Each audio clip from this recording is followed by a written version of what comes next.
Assalamualaikum warahmatullahi wabarakatuh. Selamat pagi, salam sejahtera bagi kita semua. Pada pertemuan ke-13 ini, pokok bahasan materi kita masih tentang rangka batang dengan metode titik buhul, tetapi dengan batang yang asimetris.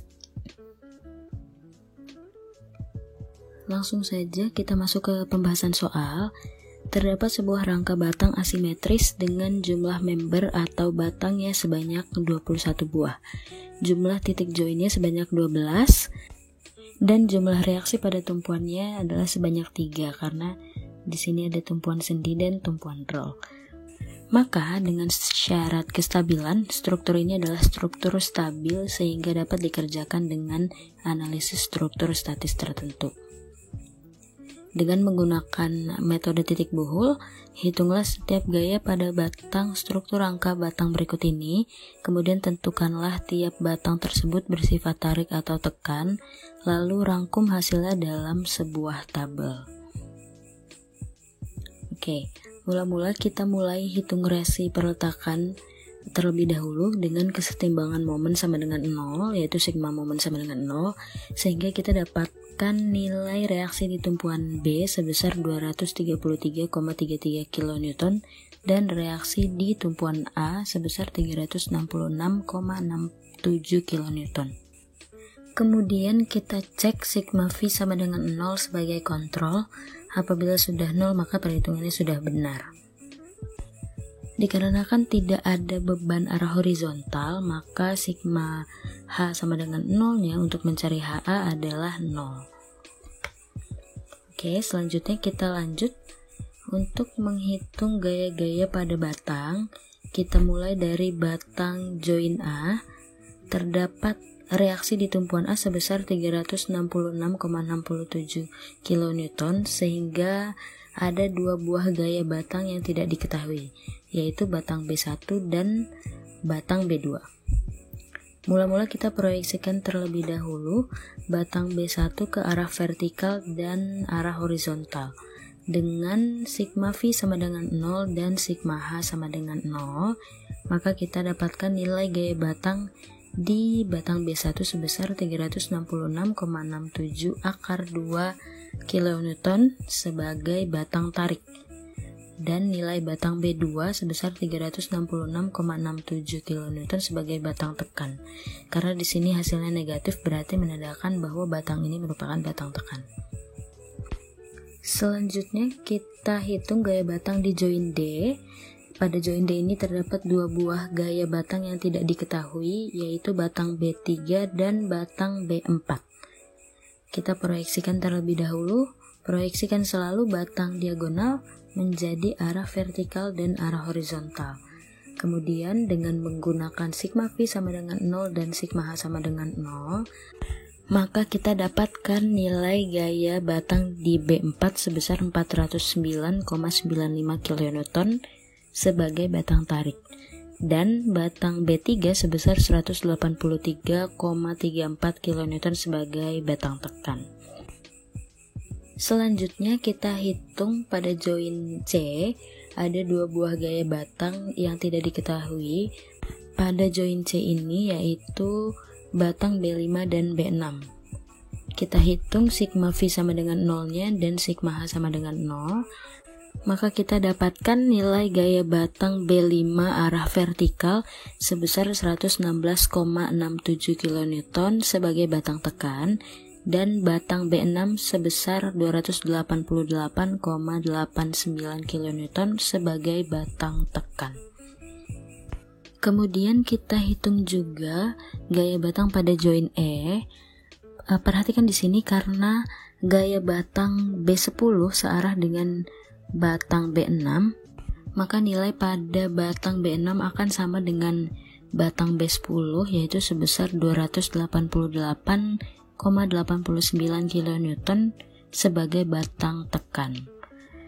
Dan karena tidak ada reaksi atau gaya arah vertikal pada join E, maka nilai batang B7 adalah sama dengan 0.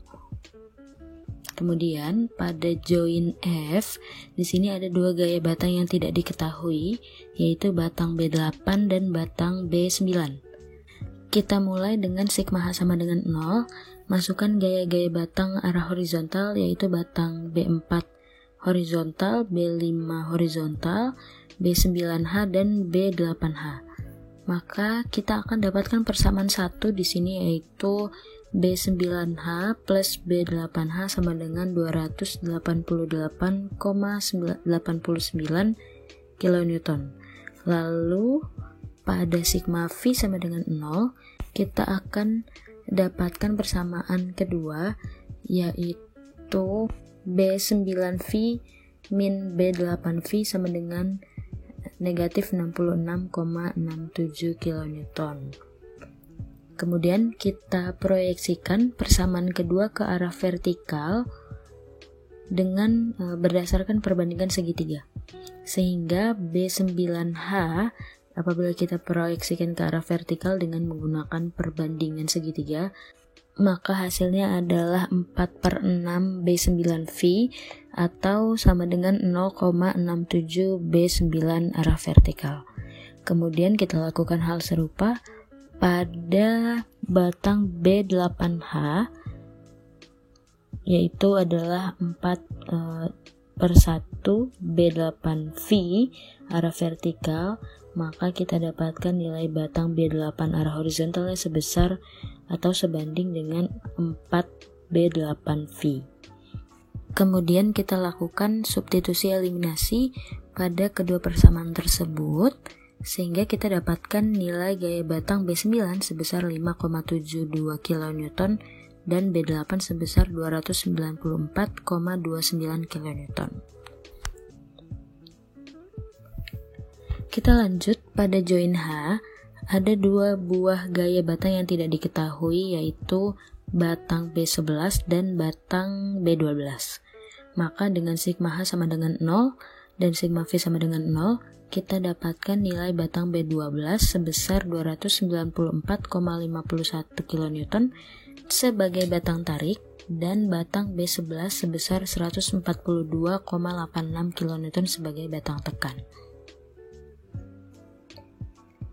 Kemudian kita hitung juga gaya batang pada join B. Kita dapatkan nilai batang B20 di sini sebesar 329,98 kN sebagai batang tarik dan B21 sebesar 233,33 kN sebagai batang tekan. Lalu pada gaya batang di join L, kita dapatkan nilai gaya batang B16 sebesar 260,87 kN sebagai batang tarik dan gaya batang B18 sebesar 311,11 kN sebagai batang tekan. Lalu pada gaya batang di join I, kita dapatkan nilai gaya batang B14 sebesar 311,11 kN sebagai batang tekan karena batang B14 ini searah dengan batang B18. Lalu kita dapatkan juga nilai batang B15 sebesar 200 kN sebagai batang tekan. Kemudian yang terakhir, pada gaya batang join G, kita dapatkan nilai gaya batang B13 sebesar 45,79 kN. Setelah kita selesai menghitung semua gaya batang di setiap join-joinnya, kita buat tabulasi gaya-gaya batang tersebut dan tentukan sifat batangnya. Apakah batang tersebut merupakan batang tekan atau batang tarik? Bisa Anda simak pada tabel berikut ini. Hasil dari perhitungan gaya-gaya batang yang sudah kita dapatkan di perhitungan tiap join, kita masukkan ke dalam tabel, lalu kita tentukan dia sebagai batang tarik atau batang tekan. Oke, sangat mudah bukan? Silahkan Anda pahami kembali video pembelajaran pada pertemuan hari ini. Di pertemuan selanjutnya kita akan membahas mengenai rangka batang dengan metode Ritter. Silahkan Anda pelajari terlebih dahulu rangka batang dengan metode Ritter. Baik, cukup sekian pertemuan kita hari ini. Sampai bertemu di pertemuan selanjutnya. Terima kasih. Wassalamualaikum warahmatullahi wabarakatuh.